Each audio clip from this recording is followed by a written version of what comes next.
All right, so I don't want to get into the exam right now. What I'd like to talk about are questions on the homework, questions on the lab, and then I want to get into lab 6. And I've already seen a bunch of people in office hours, so that's good. Keep that coming. Um, And do you mean lab 5, not lab 6? lab 5, correct? Alright. Yeah. I had a small question about one of the problems. Um, I think it was the first one. Okay. It had Q and Q not going into a gate. So I don't know like what that does, if that cancels out, if like a high and low come together. Do you remember which question this was? This was question 1, I think, and then I think it also was part of question 2.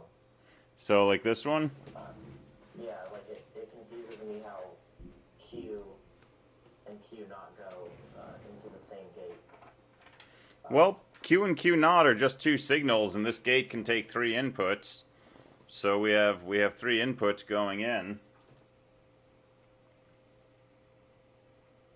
So either way, it would be like excluding the X. It would be a 0 and a 1 no matter what. If Q was a 0, Q naught would be 1. If Q was a 1, Q naught would be 0. That's So correct. it wouldn't be changing at all, really. Okay. Right, right. Okay, I just wanted to double check. Okay, yeah. Yeah, cool. Thank you. Okay.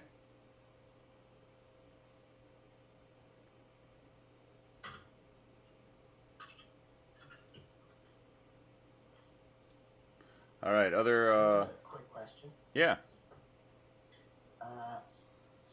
If our exam that we just turned in was a little bit blurry, would you take off points? As long as I can read it, I'll work with it. If it's so blurry that I can't actually read your answers, then we'll have to figure something out. But no, I'm not going to deduct points for blurriness or anything like that. Cool. I got a little nervous at the end. Okay. Yeah, no worries.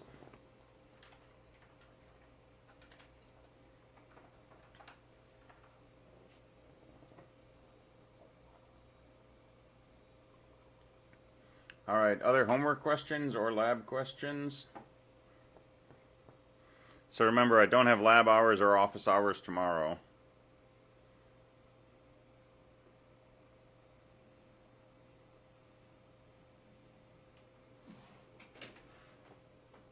All right, well, let's talk about lab 5. And lab 5 is maybe the first lab that we're going to work with that deals with something other than a strictly digital circuit.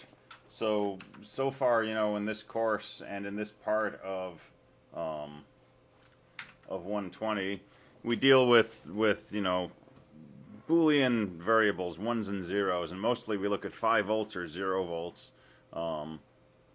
And we're still doing that somewhat here, but we're working with a fundamentally different kind of chip. So this chip is called the 555.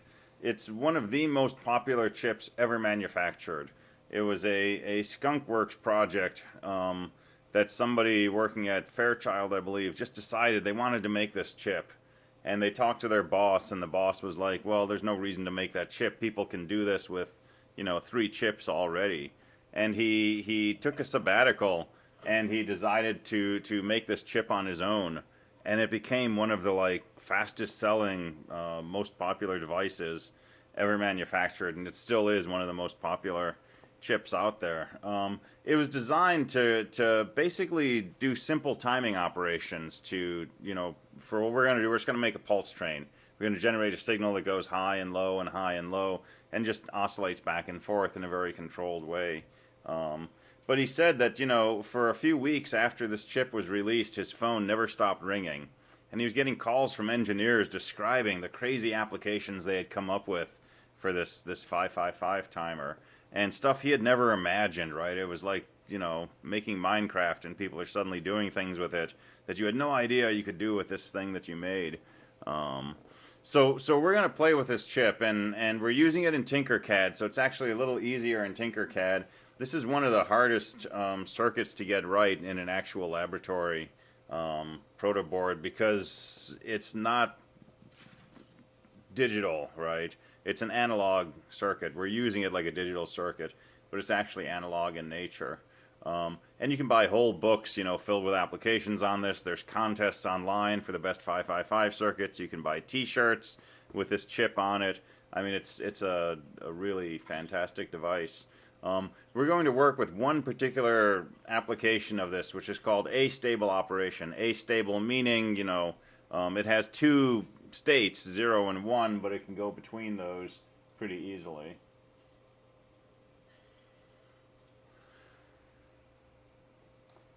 And so there's two experiments in this lab. The first one is just working with this 555. We're going to basically set it up to generate pulses, and we're going to hook the output up to an LED so we can watch it as it changes between 0 and 1 repeatedly. So it's an 8-pin chip, and the power connections are different from what we're used to. Pin 1 goes to ground, pin 8 goes to power. Alright, and most of these other pins we're going to use, there's one that we'll ignore. And there's a wiring diagram here. And getting this right is, you know, theoretically you just follow this diagram and you're done, but there's lots of little places you can go wrong. So make sure pin 1 goes to ground. Okay, that's the most common thing for people to leave off. Pin 2 goes through a capacitor. That's a different kind of device. Goes through a capacitor to ground. Pin 2 also goes to 6. Pin also goes through a resistor to 7. So lots of connections off pin 2. Pin 7 also goes through a different resistor to power. Pin 4 goes to power. Pin 8 goes to power. Pin 3 goes to power through a resistor. And we also have a capacitor between power and ground. So let's talk about capacitors for a minute. And we don't really need to understand them very deeply, but we're going to be using them here. We're going to use them in 270. So let's talk about this. So a capacitor, the symbol for it is this, right? And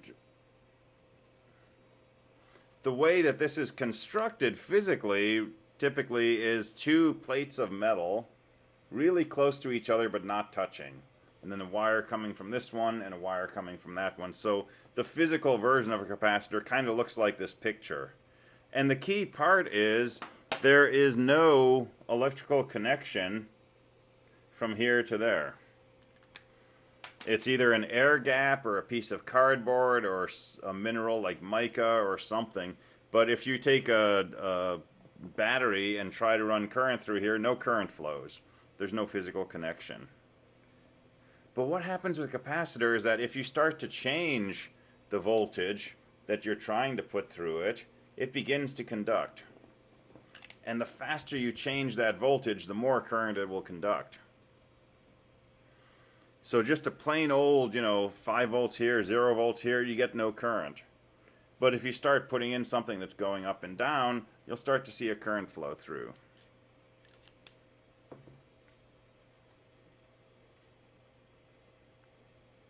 And there's a formula. We don't need to worry about this too much, but if or when you get to calculus, this formula will make sense. So this is calculus. Oh, no, this is good stuff.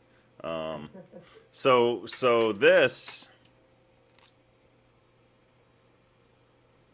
we call this a derivative, but really all it is, it's a speed basically. This is just how quickly your voltage changes over time. So if your voltage is not changing at all, this is 0. If your voltage is changing very slowly, this is a small number, but it's bigger than 0. If your voltage is changing really, really, really fast, this is a big number.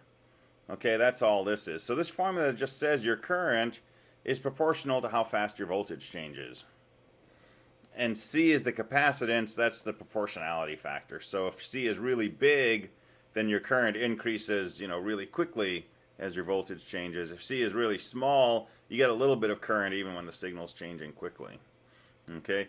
All we care about this is one thing. In the real world, when we have a battery or a power supply, we expect to see, if this is 5 volts, we expect to see that if we looked at time and we looked at voltage, we'd expect a flat line. Right? We expect a 5-volt battery to put out 5 volts. That's a reasonable expectation. The reality is, this is not what a 5-volt battery will put out. It will put out something like this. It's noisy. It's all over the place. That may only be, you know, 1/10 of a volt, but it's not going to be a steady 5 volts. And it's going to change. If you look at the 5 volts running through a circuit that's, you know, powered by a USB port, and you plug something else into the outlet next to it, that 5 volts will drop a little bit. It'll come back up to 5, but it'll drop for a little bit, and then it'll rise again. And if these are very small variations, not a big deal. Because, you know, we live in this digital world, so 5 volts, 4.9, 5.1, it's all logic 1. 0, 0.1, 0.2, it's all logic 0. But if this gets to be big enough, if it drops too far down, a logic 1 might turn into a logic 0. Computer crashes. If this gets to be too big, right, a logic 0 might turn into a logic 1. Or we might overload some circuitry and some part of our system will shut down. And the noisier our circuit is, the more we're doing things like dealing with motors and switches or 555 circuits, right, which have lots of non-digital things inside. The more we're doing that, the more problem this noise is.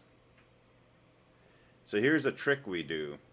We take a capacitor and we connect it between 5 volts and ground. And this is called a de-spiking capacitor.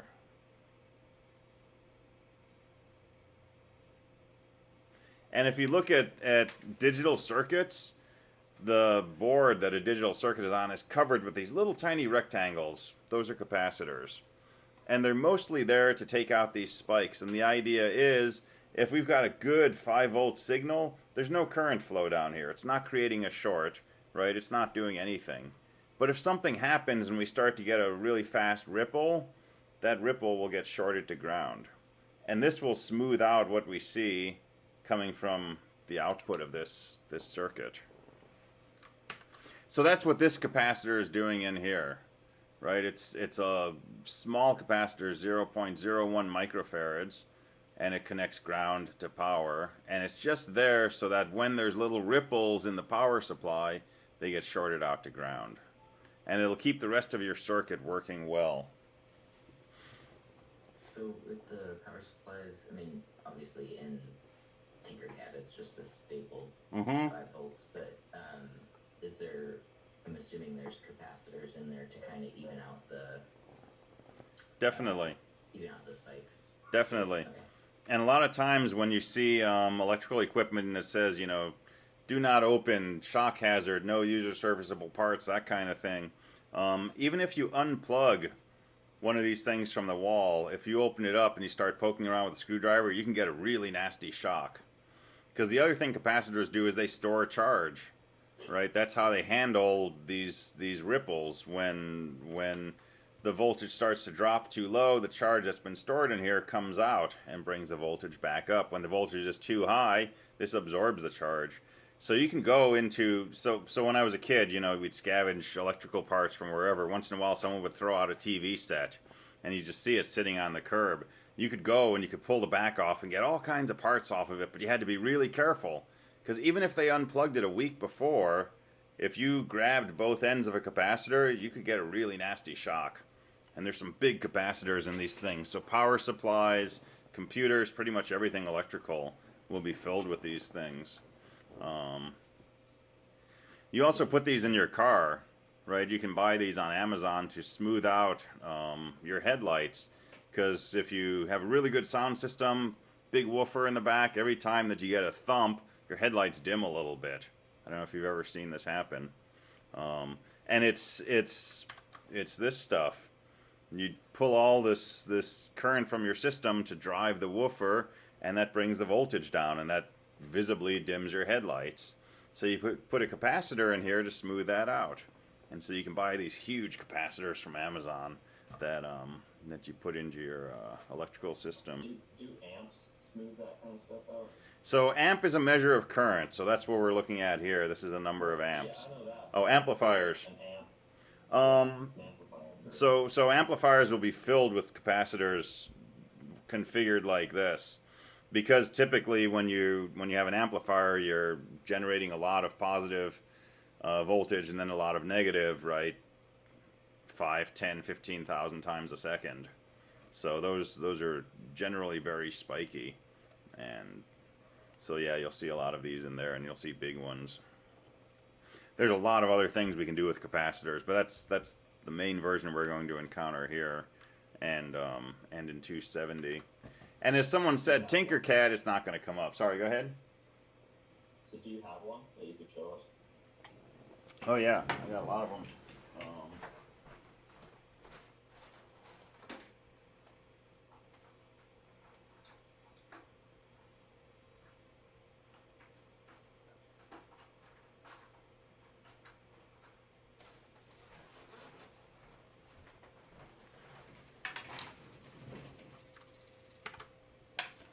And they're not too much to see, but those are capacitors. And so it's a 2-element, 2-lead device. And if you were to open it up, eventually you would find, you know, those two pieces of metal. They have a little code on the front. 106 means I think these are 0.1 microfarads, which is about the most common. Sorry, those are 10 microfarads. But you also get them like this.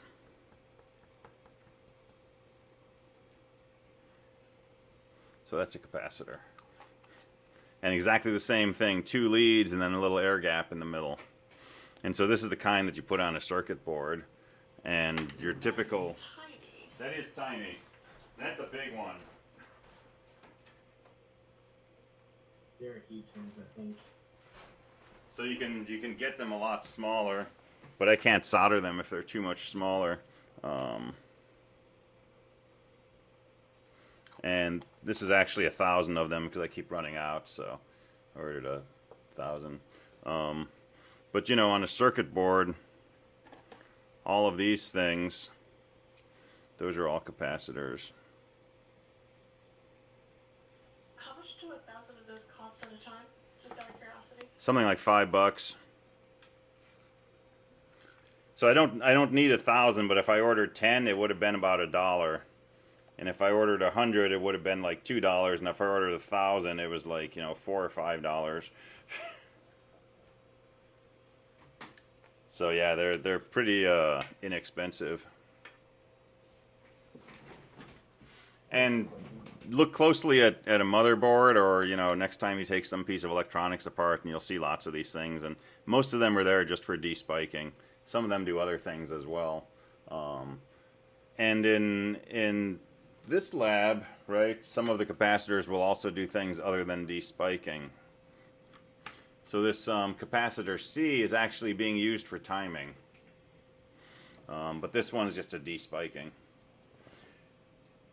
So the behavior of this circuit is depending on the values of C and these two resistors, you'll get oscillation on the output.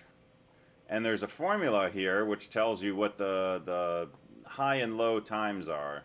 So the time during which the output is high is, you know, 0.7 times the total resistance times C. The time it's low is 0.7 times resistor B's value times C. So that's RA, RB, and C. And the values you're using for this lab, your capacitor is 1 microfarad, that's 10 to the minus 6th, and your resistors are 1 mega ohm, that's 10 to the positive 6th. So when you multiply a mega by a micro, you end up with 1. So the units here will come out to be about 1. And if you plug that in, you can calculate the time that your output should be high and low, and it'll turn out to be about 1.4 seconds and 0.7 seconds. So experiment 1, pretty straightforward, right? Basically build this circuit, calculate from here what your waveform should look like, right? How long the output should be high, how long it should be low, using those formulas, and then observe what this actually does. Put an LED on the output, and just kind of eyeball it with a watch or something and see, you know, how long it's high, how long it's low. Maybe count off 10 of them and divide or something, and see if that's what you were expecting.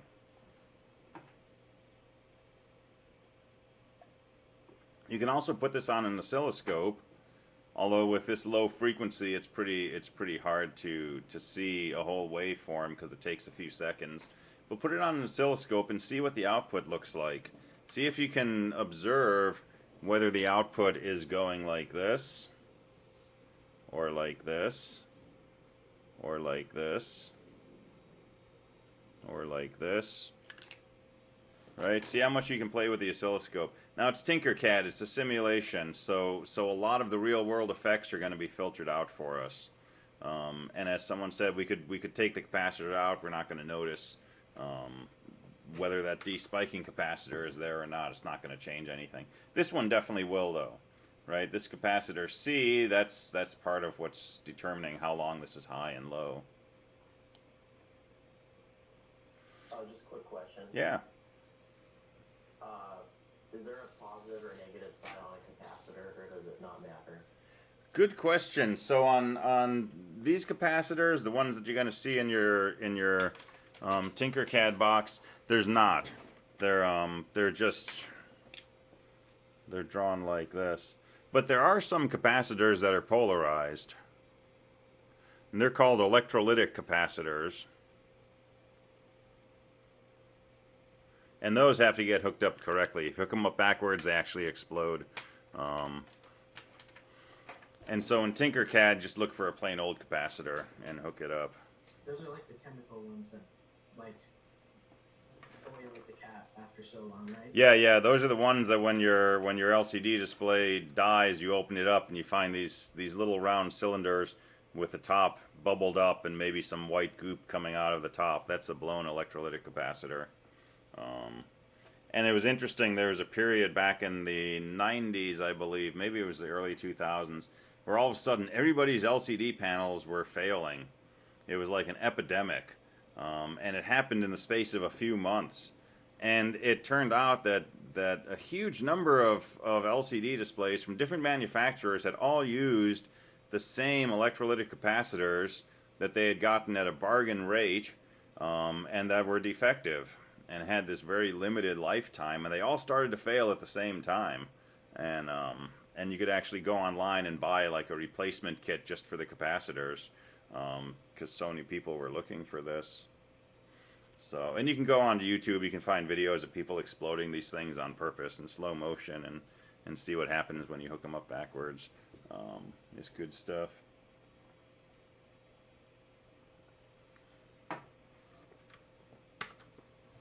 Alright, so experiment 1, wire up the circuit, predict what the waveform will look like, and then actually see what the waveform is, draw that, explain any differences. Experiment 2, we're going to use this to generate pulses, and we're going to use that to drive a counter. So what does a counter look like? Well, nominally, it looks something like this. We have a clock input, and we have some sort of output. 2 bits, 4 bits, 8 bits, depends on the size of the counter, but some sort of output. And each time the clock ticks, the output should increment if you look at it as a binary number.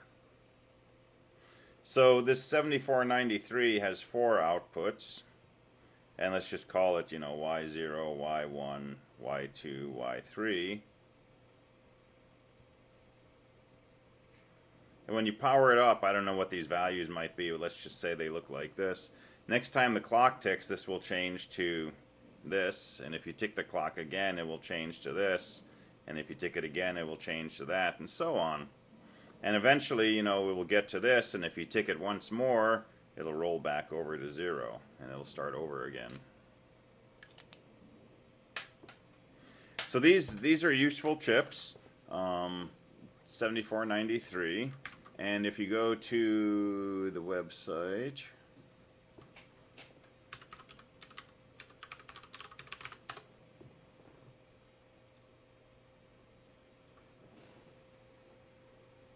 So 7493. It's a 4-bit binary counter.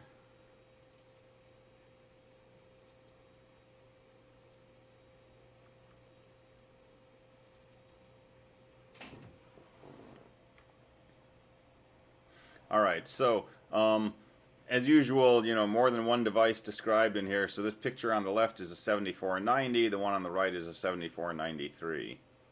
So that's the one we're going to be playing with. And, you know, we'll skip over this stuff. Let's get down to the description of what it actually does.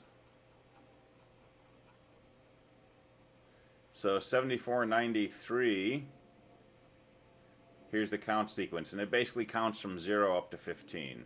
So they're using low for 0, H for 1. But, you know, all 0, 0, 0, 0, 1, 0, 0, 1, 0, and so on, up to all 1s, and then it'll repeat back to 0. Alright, so that's the basic count sequence, if it's counting. And there's a little note here. It says C note C. Note C says output QA is connected to input B. That's pretty important. Okay, we'll come back to that in a moment. The 93 also has this ability to be reset, to force the outputs to be 0. And the way you do that is by making this input R01 high and making R02 high. If either of these inputs is low, then it counts.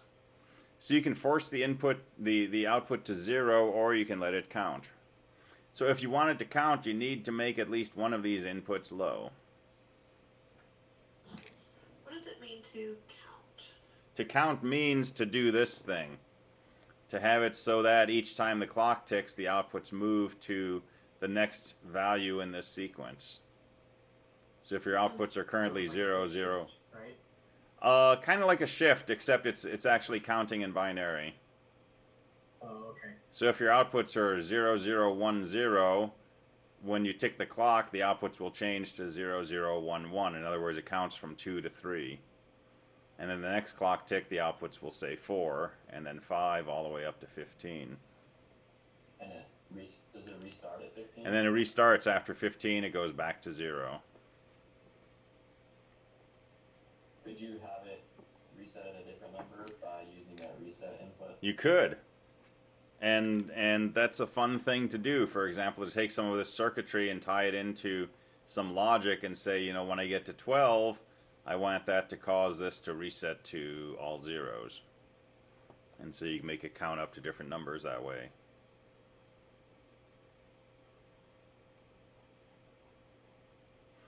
Alright, here's a logic diagram of it. Ignore the one on the left, that's a 90. Here's the 74 LS93 on the right. It's really nothing more than 4 JK flip-flops. And they haven't shown it, but J and K are both 1. So these are actually acting like toggle flip-flops that always toggle. And they're doing something that I said we don't want to do. They're not connecting the clocks together. They're driving this clock from this output. They're driving this clock from that output, and so on and so forth. And these clocks are inverted, so they're active when they drop from 1 to 0. We don't have to worry about this too much, though. What we do need to worry about is that for this to work as a 4-bit counter, connect QA to input B. Right, just take a wire from pin 12, connect it to pin 1. And now you've got a 4-bit counter. So that's this node up here, node C, output QA is connected to input B. So make sure you do that, otherwise weird things happen. Don't trust anybody else. People will say, oh yeah, you got to do this and this other thing and stand on your head. There's other ways you can make this work. The easiest way to make this work, just run a wire from 12 to 1. And now you got a 4-bit counter. Your clock goes in on pin 14, your output comes on pins 12, 9, 8, and 11. And here's those 2 reset lines, just tie those to ground and you're all set to go. And this is a good circuit to just play with on its own, right? You can forget about the lab. Just take one of these, throw it on a proto board, make some connections, put some LEDs on here, and start messing with it. And you can, you know, simulate your clock by just using a switch. Flip it high, flip it low, flip it high, flip it low. And every time that you do that, in this case from high to low, this thing should increment the 4-bit value you're seeing on your outputs. So play around with that a little first. Right, get a feel for this.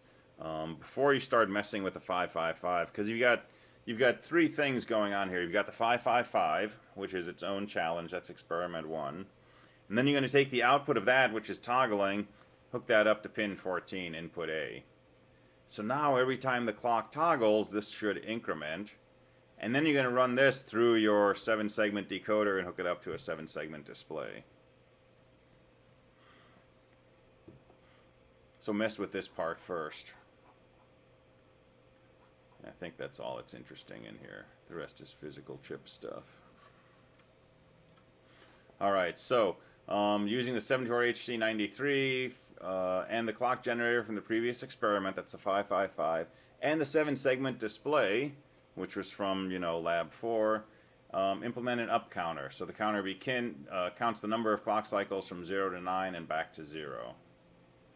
And I don't know if that's a typo or not, but I'm going to say, it will count up to 9 and then it will go blank for a few cycles as it counts from 10 to 15. That's okay. You're fine with that. So it'll count from 0 to 9 and then hang out for a few and then go back to 0. Alright, so the steps for this: system diagram with the input and output variables identified.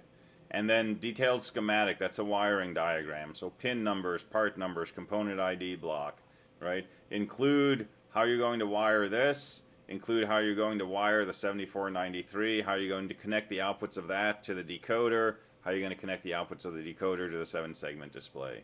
So some of that you can repurpose from lab 4, right? The 7-segment part and the decoder, and the new part is this and the counter chip, the 93. So do that, and then put it together in Tinkercad and test it out. Include a test plan. So how are we going to test this? I don't know, hook power up, stare at it, see if it counts. So make that sound fancier, but that's basically your test plan. Because there's no real inputs to mess with here. It's not like we have switches we have to put in different combinations like in lab 4. Here, once you hook this up, you can stand back and it's just going to count. And it's a pretty fun circuit.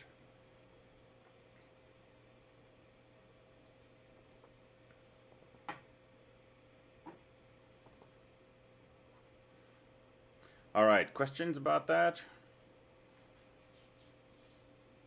This is for question 1, actually, if Mm-hmm. that's okay. Where would you hook up an oscilloscope to the circuit? Would that be, on the output? Yeah, so pin 3 is the output. Okay. They've got that connected to power through a 1K resistor. You can sometimes leave that off and get a better signal out, but try with that on. Yeah, put an oscilloscope between pin 3 and ground. And like I say, I don't know if Tinkercad will show you anything interesting in that. You can try it. You can also, play around with these formulas. So if we drop our resistors down to 1K instead of a mega ohm, then this time high and time low will get cut down by 1,000. And now instead of, going up and down every 2 seconds, it would go up and down about 2,000 times a second. And that may give you an interesting picture on the oscilloscope. Thank you. Yeah, you're welcome. So in a physical laboratory, right, I always encourage people, other than, seeing what happens when you throw the oscilloscope against the wall, right, other than things like that, pretty much any experiment you can think of is a good one to do, just to get more familiar with these things that we're working with. There's very basic safety stuff, and it's mostly about, not dropping the equipment, not plugging things into a power outlet in the wall, stuff like that. But other than that, you really can't get into too much trouble. And particularly on Tinkercad, right? I mean, there's no way you're going to hurt yourself. Feel free to modulate these experiments, to learn about them. And then, when you're writing up your lab and you get to the new experiment, you can repurpose something that you already did and say, here's a new experiment, and you've already done it. But it's a, I think it's fun to learn stuff by messing around with it. Right, it's okay to follow instructions and so on, but when you start kind of finding your own direction, it's like leaving the guided tour and wandering down the interesting side alleys or the cemeteries and stuff. that's where the cool stuff happens. So definitely feel free to do that. You also don't have to worry too much about blowing chips. Yeah, in yeah. Tinkercad. You get the little explosion symbol, which is kind of fun. And so I had one of my inputs to high on this last one, Mm-hmm. and so every time I would flip anything, it would just blow it. I was like, Nice, what the heck is nice. going on? Yeah. I wonder if there's anything you can do to get like a mushroom cloud. It'd be like a nice Easter egg. Let's see. If you blow it up, do you get in trouble? In a physical lab? Yeah, like what? No. No, I mean, like I say, unless someone's being malicious, if someone's vandalizing, that's one thing, and you can be reckless. We've had people who don't know how to use a piece of equipment and end up breaking it, and you don't get in trouble for it, but it costs. There's one less piece of equipment and so on and so forth. But I mean, that's how you learn stuff, is by trying things. And the only thing that would be, possibly a little sketchy would be, if you hook something up backwards and then walk away, right? It might start smoking. I don't think it would catch fire, but it would probably start smoking and smell bad and things like that. But no, it's not really an issue. It's how we learn. One of Izad's engineering classes, they actually deliberately overload resistors in one of the labs, because a resistor can only handle a certain amount of current, and so one of their labs is to put enough current through it to make it fail, which means it smokes and it smells bad, and then record that. So that's a fun experiment. I found like. Go ahead.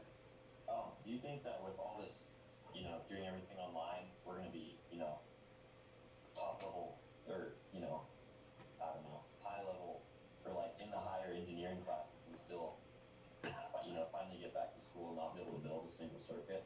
No, I think it'll translate well. Tinkercad is a pretty good representation of what you're doing as far as putting things in a proto board and so on. It's not the same experience as physically picking up a part and putting it in, and there's different coding that goes on in our brain when we engage our muscles and so on. But as far as the knowledge and what's going on, I don't think that's a concern. I mean, there's entire engineering programs that don't have any physical lab because they don't have the budget for it.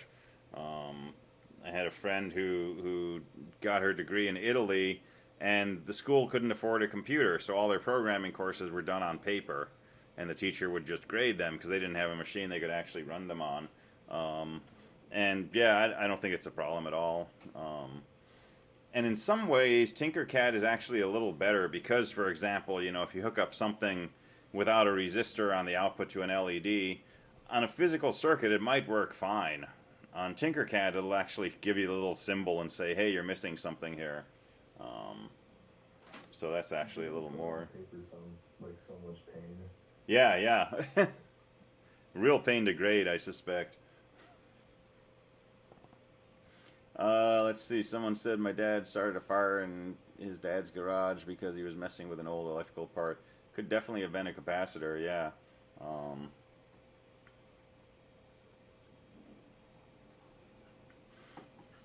And if you are taking apart, an old TV chassis or something, what you do is you discharge the capacitors, and the fast, dirty way to do it is to take a screwdriver with a really good handle on it, and you just short out the two leads of the capacitor.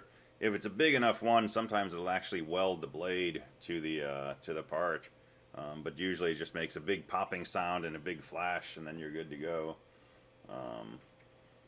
That's cool. Yeah, my dad was always messing with radios and building stuff, and that's part of where I got my interest in all this, I think. I was actually going to ask about safely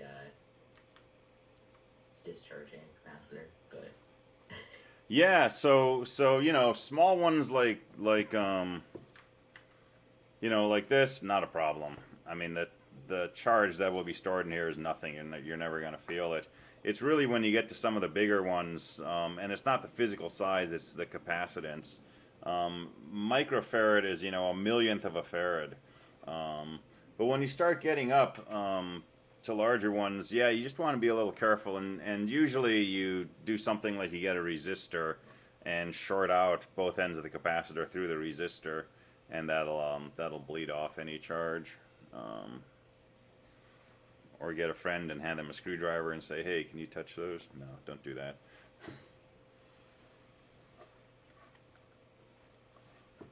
Nothing that we deal with in the lab in the STEM building would be an issue.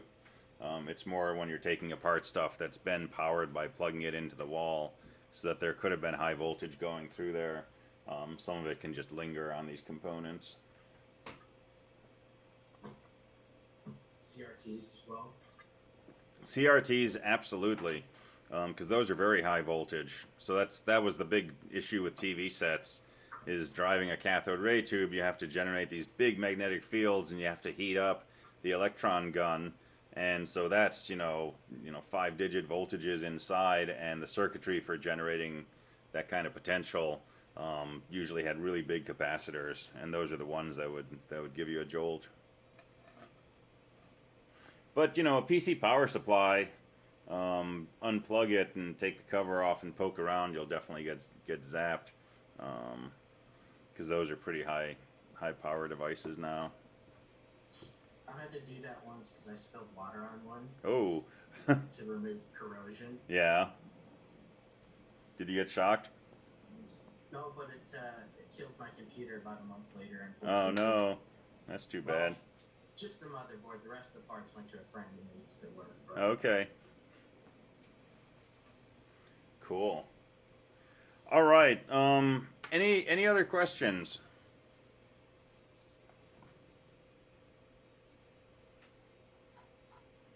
Actually, yes. Yeah. But not on this. Okay, that's fine. Everything's fair game. Actually, I was looking at an equation on number 2 of the homework, and one of them goes down to a 1 plus not x, and I was wondering if that minimizes into anything else, or is it as is, or does the 1 get removed? All right. So tell me again, which question was this? This was number 2. Number 2. All right. And what's the question again? It's number 2, write equations for flip-flops, and D goes into a not q plus x, and I minimized it down to a 1 plus not x, and I was just wondering if it minimizes further to just a not x. 1 or not x would, if you're doing an or with a 1, you get a 1. So it would be 1 plus not x? Yeah, actually, Wouldn't it just be long? I think I made bad choices here.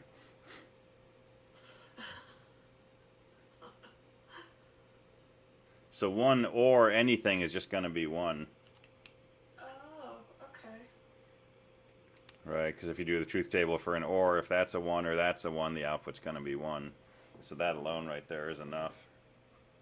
I think I thought I was doing something more interesting than that. But yeah, so that's not going to be very interesting. Cool. It's almost as uninteresting as number 1. But numbers 3 and 4 should be interesting. Well, it's about the process, right? Yeah, it's about the process. Yeah, exactly. Okay, cool. I was sitting on that for a couple days going, I can't remember if... Yeah. That's it. Do we have to draw state diagrams in the homework? I haven't looked at it yet. Yes, so your goal is for each one to make a state of assignment table, write equations for the flip-flop inputs, the circuit outputs, make a state transition table, and then make a state diagram. And again, there's a typo here where it says sketch a state transition table. That should be a diagram. So for all of these, you end up with a diagram at the end.